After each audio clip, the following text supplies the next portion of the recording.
Hello students, आज जो हमारा डिस्कशन टॉपिक है वो है सेक्टर ऑफ इकोनॉमिक्स। ये क्लास 10 सीबीएसई के अंतर्गत जो एसएसटी सब्जेक्ट है हमारा, उसमें इकोनॉमिक्स पेपर है। उसमें सेक्टर ऑफ इकोनॉमिक्स चैप्टर की पढ़ाई है, जिसके अंतर्गत हम लोग सबसे पहले सेक्टर को जानने की कोशिश करेंगे कि सेक्टर किसे कहते हैं, और उसके बारे में जो डेफिनेशन कहा गया कि we group different activities using some important criterion, this groups are called sectors. कहने का मतलब है कि हमारे चारों तरफ कई कई तरह की एक्टिविटीज होती रहती हैं। उन एक्टिविटीज़ को उनके गुण के आधार पर, जो अलग अलग तरह के गुण हैं उन सारे क्रियाकलाप के, उसके आधार पर हम उसको जो है सो अलग अलग वर्गीकृत करते हैं। और उसको जो अलग अलग वर्गीकृत करते हैं, क्लासिफिकेशन करते हैं अलग अलग तरीके से, और वो जो पर्पस है, उसका जो उद्देश्य है, उस उद्देश्य के हिसाब से हम उसको वर्गीकृत करते हैं।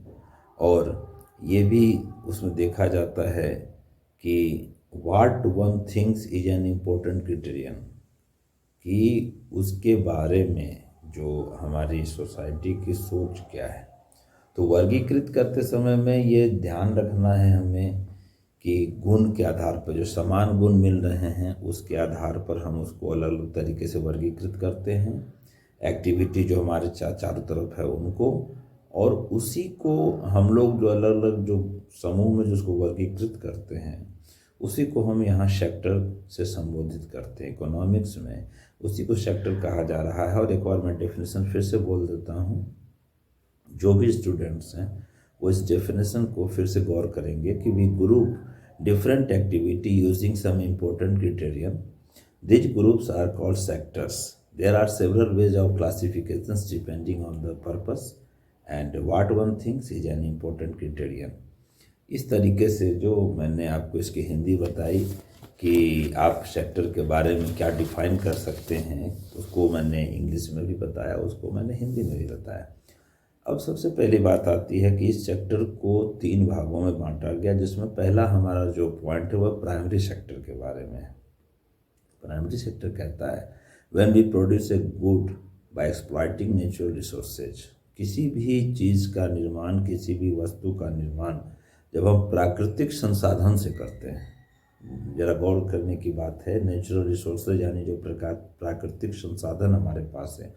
प्राकृतिक संसाधन की बात की जाए तो आप देखते हैं कि मिट्टी, पानी, हवा, इसके अलावा जो प्रकृति से पेड़ पौधे हैं उनसे भी हम लोगों को बहुत कुछ प्राप्त होता है। तो ये सब को हम लोग जो है सो प्राइमरी सेक्टर के अंतर्गत रख सकते हैं। This is the activity of the primary sector. That means when we produce a good by exploiting natural resources, this is the activity of the primary sector. अब इसके एग्जाम्पल की बात कर लेते हैं। The cultivation of cotton, the growth of cotton plant we depend on natural factors. आप जानते हैं कि कॉटन का जो प्रोडक्शन होता है उसके लिए हम कई तरह के नेचुरल फैक्टर पर डिपेंड करते हैं, जैसे रेनफॉल, बारिश हो गई, सूर्य की रोशनी हो गई, उसके बाद आपको क्लाइमेट का भी उस पर इफेक्ट पड़ता है। तो ये जो रेनफॉल, सनशाइन और क्लाइमेट है, ये हमारे लिए नेचुरल रिसोर्सेज की तरह वर्क करते हैं। ये सारे नेचुरल रिसोर्सेज की जब हम मदद लेते हैं तो उसके बाद जो है हम उस जो कॉटन के प्रोडक्शन है उसको हम अच्छे तरीके से कर पाते हैं।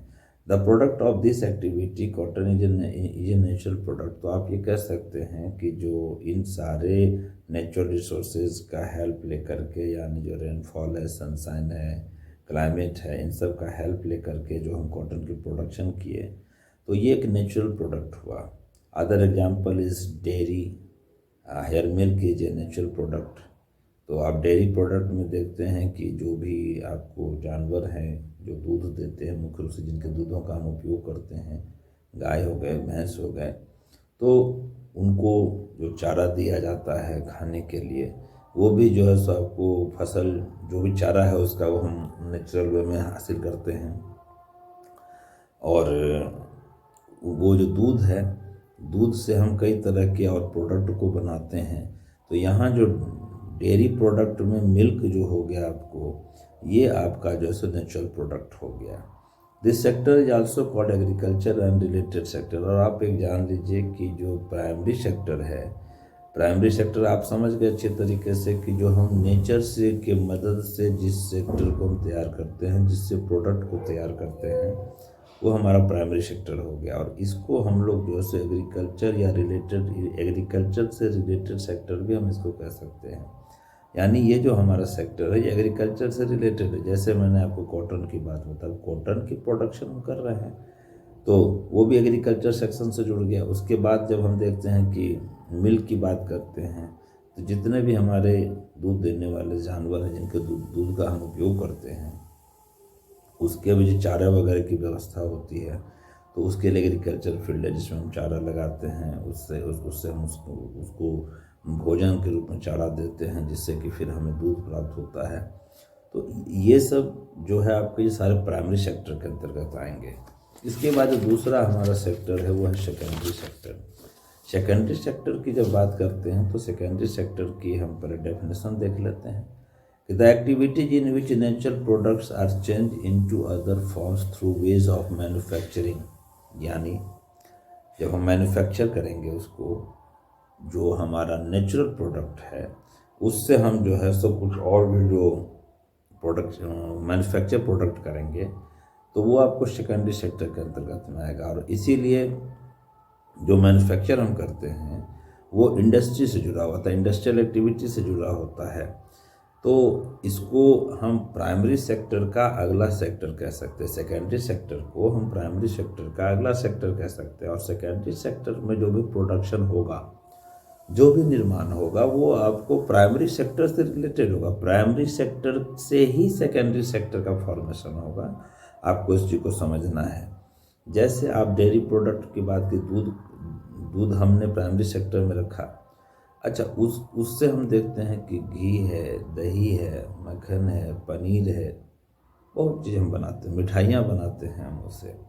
तो ये सारे चीज़ जो है सेकेंडरी सेक्टर में आएंगे, चूँकि बेसिकली जो है वो हमारा दूध से ही हम इस सारे प्रोडक्ट को तैयार कर रहे हैं। दूसरा जो मैंने आपको कॉटन बताया था प्राइमरी सेक्टर में, तो कॉटन का प्रोडक्शन हमने किया प्राइमरी सेक्टर में, लेकिन उस कॉटन से जो हम क्लॉथ्स तक पहुंचते हैं, कॉटन के कपड़े जो हम लोग तैयार करते हैं, ये आपको क्या कहते हैं, मिल में इनका काम होता है। तो ये पूरा इंडस्ट्रियलाइजेशन से रिलेटेड हो जाता है।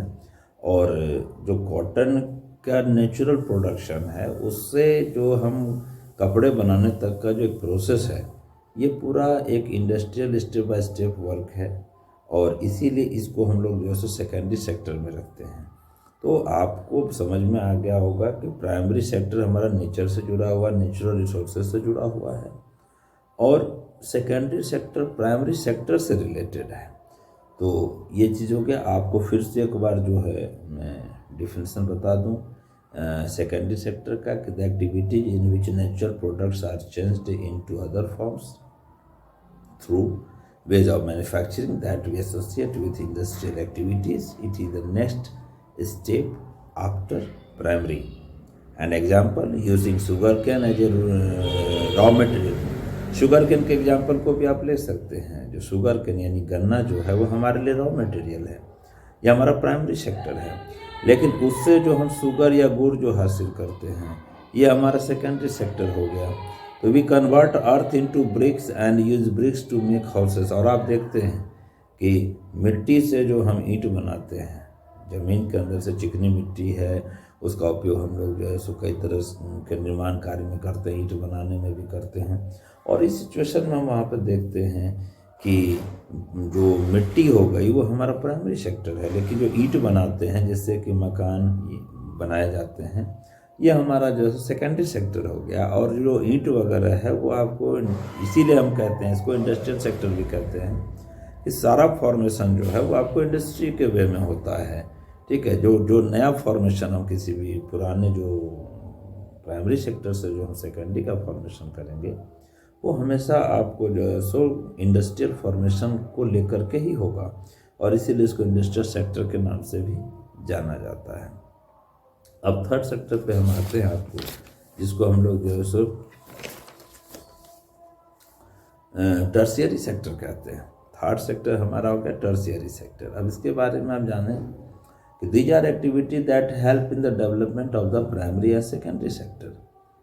अब प्राइमरी और सेकेंडरी सेक्टर के बारे में जो हमने जाना, तो प्राइमरी और सेकेंडरी सेक्टर को टर्शियरी सेक्टर का सपोर्ट मिलेगा। बिना टर्शियरी सेक्टर के सपोर्ट के प्राइमरी सेक्टर और सेकेंडरी सेक्टर का जो है सो आपको महत्व नहीं रहेगा। उसका पूरा जो रिजल्ट हमको लेना है, प्राइमरी सेक्टर और सेकेंडरी सेक्टर का जो आउटपुट हमको लेना है, उसके लिए हमको टर्शियरी सेक्टर पर डिपेंड रहना पड़ेगा। जैसे फिर देखिए, these are activity that help in the development of the primary and secondary sectors. These activities by themselves do not produce a good. Tertiary sector में नया गुड्स नहीं बनना है। जो भी गुड्स बनेगा वो प्राइमरी सेक्टर और सेकेंडरी सेक्टर में ही बनेगा। टर्शियरी सेक्टर में कोई भी नया गुड्स नहीं बनना है, लेकिन टर्शियरी सेक्टर सपोर्ट करेगा a good, but they are an aid or a support for the production process. Production process में वो मदद करेगा। अब कैसे मदद करेगा वो अब आप यहाँ देखें। Goods that are produce in the primary और secondary sector would need to be transported by train or truck and then sold in wholesale and retail shop. अब जैसे आपने देखा, प्राइमरी सेक्टर में दूध हो गया, सेकेंडरी सेक्टर में दूध से बने कई सामान हो गए। अब वो सामान जो दुकान तक पहुंचेंगे तो ट्रांसपोर्ट के थ्रू पहुंचेंगे, ट्रांसपोर्टेशन होगा, किसी गाड़ी से जाएगा। कई ऐसे प्रोडक्ट हैं आपको सेकेंडरी प्राइमरी सेक्टर के जिनके लिए कि आपको ट्रक और ट्रेन की हम मदद लेते हैं, उसके द्वारा हम ट्रांसपोर्टेशन करते हैं। ट्रांसपोर्टेशन के द्वारा जो है ये होलसेल दुकानों में जाएंगे, रिटेलर के पास जाएंगे और वहाँ से जो है सो कस्टमर के पास पहुँचेंगे। तो अगर ये ट्रांसपोर्टेशन प्लस कई बार आप देखते हैं कि प्रोडक्ट को रखने के लिए गोडाउन की व्यवस्था की जाती है, कोल्ड स्टोर की व्यवस्था की जाती है, जो उसकी स्टोरेज करते हैं और उसको फिर समय समय पर जो है सो हम आपको अगली जगह उपलब्ध कराते हैं। तो ये जो है सो प्राइमरी सेक्टर और सेकेंडरी सेक्टर का फाइनलाइज यूटिलाइजेशन है, उसको करने के लिए हमें टर्शियरी सेक्टर की ज़रूरत पड़ेगी। बिना टर्शियरी सेक्टर के हमारा प्राइमरी सेक्टर और सेकेंडरी सेक्टर का जो है सो वर्क अच्छे तरीके से नहीं हो पाएगा, यानी ये उसका सपोर्टिव है। और टर्शियरी सेक्टर में और जो एग्जांपल रखे गए हैं उसमें आपको transport, storage, communications, banking, trade, ये सारे चीज़ों को उसमें रखा गया है। और आप ये जानें कि टर्शियरी सेक्टर को जो है इसीलिए बहुत ही महत्वपूर्ण माना गया है और इसकी क्या उपयोगिता है ये आपको हमने बताया। अब इसमें फिर आगे आप देखेंगे कि टर्शियरी सेक्टर को जो है हम सर्विस सेक्टर कहते हैं। सर्विस सेक्टर आप जान रहे हैं, सर्विस का मतलब क्या होता है, सेवा। तो ये जो है एक तरह से ट्रांसपोर्टेशन क्या हुआ, सर्विस हो गई एक तरह की। गोडाउन में जब हम आप सामान को रखते हैं, प्राइमरी सेक्टर सेकेंडरी सेक्टर के प्रोडक्ट को हम जब किसी गोडाउन में रखते हैं कि उसको टाइम टू टाइम हम जो है सो होलसेल मार्केट में या रिटेल मार्केट में दुकानदार के पास ले जाएंगे, तो उसको बाकी समय में सुरक्षित रखना पड़ता है। तो हम वो जो गोडाउन की सुविधा लेते हैं या कोल्ड स्टोरेज की सुविधा लेते हैं, ये भी एक तरह की सर्विस हुई।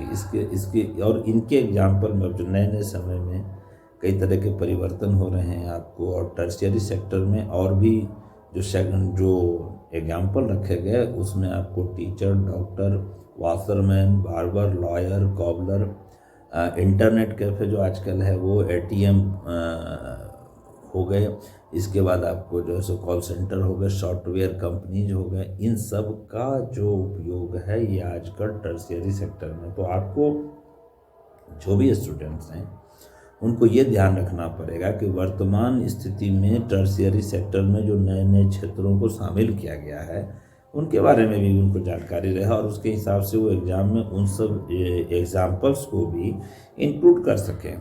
उन सब एग्जाम्पल से रिलेटेड भी क्वेश्चन जब उनको दिया जाएगा तो उनको ये कन्फ्यूज़न नहीं करना है कि ये अब ये कौन से सेक्टर में आ गया। आपको हमेशा ध्यान रखना है, जितने भी मैंने अभी एग्जाम्पल बताए मैं फिर से उसको रिपीट कर देता हूँ। Teacher, doctor, washerman, barber, lawyer, cobbler, internet cafe, ATM booths, call centre, software company, ये सारे को टर्शियरी सेक्टर में हाल फिलहाल में शामिल किया गया है। इसके अलावा भी बहुत एग्जाम्पल्स आप रख सकते हैं, बट इतने एग्जाम्पल की बात यहाँ पर होती है। तो जो मेन तीनों सेक्टर की बात हुई आपको वो आपको बताया गया। अब आगे आप जानते हैं कि इससे चर्चा में ऑर्गेनाइज सेक्टर है, आपको अनऑर्गेनाइज सेक्टर है। ऑर्गेनाइज सेक्टर गवर्नमेंट सेक्टर हो गया आपको, जिसमें के अंतर्गत जो जॉब करते हैं उनका एक व्यवस्थित पूरी व्यवस्था होती है। अनऑर्गेनाइज सेक्टर में आप कई बार देखते हैं कि जो प्राइवेट फर्म्स हैं या जिनका उसमें सिक्योरिटी, जो लाइफ सिक्योरिटी है, जॉब सिक्योरिटी है, वो उस तरह की नहीं है, तो उसको जो है सो आपको अनऑर्गेनाइज सेक्टर में रखा जाता है। इसको आप डिटेल स्टडी कर सकते हो। वैसे अगली वीडियो में हम इस पर थोड़ा सा ज़्यादा इम्फेसिस करेंगे। अब हमारी बात आती है जीडीपी के बारे में। बहुत ही इंपॉर्टेंट पॉइंट्स इकोनॉमिक्स में आपको जीडीपी को हम लोग जो है सो ग्रॉस डोमेस्टिक प्रोडक्ट कहते हैं। ग्रॉस डोमेस्टिक प्रोडक्ट को समझने के लिए it is the value of all final goods and service produced with in a country during a particular year. किसी भी खास साल, किसी भी खास वर्ष में किसी भी देश के अंदर जो प्रोडक्शन हुआ या जो सर्विस हुई, उन सब को जो है हम लोग जीडीपी के अंतर्गत रखते हैं। और in India GDP is undertaken by central government ministry. हमारे भारत में जीडीपी का जो पूरा कैलकुलेशन है उसको सेंट्रल गवर्नमेंट जो है केंद्रीय सरकार के अंतर्गत में रखा गया। This ministry with the help of various government department of all the Indian states. और ये जो केंद्रीय सरकार है जो जीडीपी को का डाटा कलेक्शन करती है, उस पर पूरा रिपोर्ट तैयार करती है, उसमें आपको जो है सो जो हमारी राज्य सरकारें हैं, राज्य सरकार के जो डिफरेंट डिपार्टमेंट्स हैं वो भी उसमें उनको सहयोग करते हैं। और उसके अलावा जो हमारे यूनियन टेरिटोरीज हैं, केंद्र शासित प्रदेश हैं, उनकी भी जो व्यवस्थाएं हैं वो भी उसमें जानकारी देती है। चूँकि आपको मैंने बताया कि पूरे देश का एक साल का जो क्या कहते हैं गुड्स होगा और सर्विस होगा, उस सब का हमको एक जगह डाटा कलेक्शन करना है जीडीपी के अंतर्गत।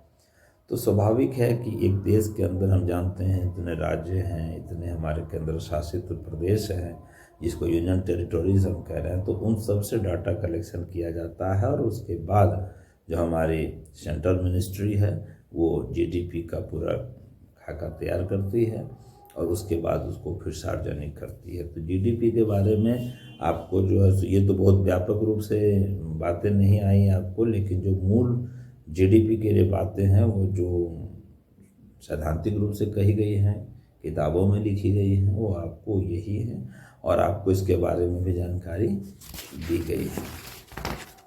और आप इसमें ये भी चीज़ जानें कि collect information relating to total volume of goods and services and their prices and then estimate the GDP.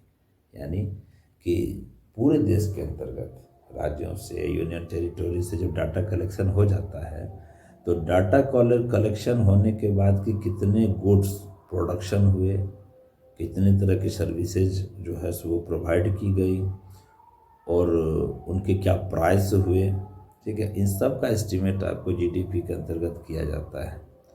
तो ये जीडीपी पर भी आपको बेसिक बातें हुई जो शाब्दिक अर्थ में मैंने आपको बताने की कोशिश की।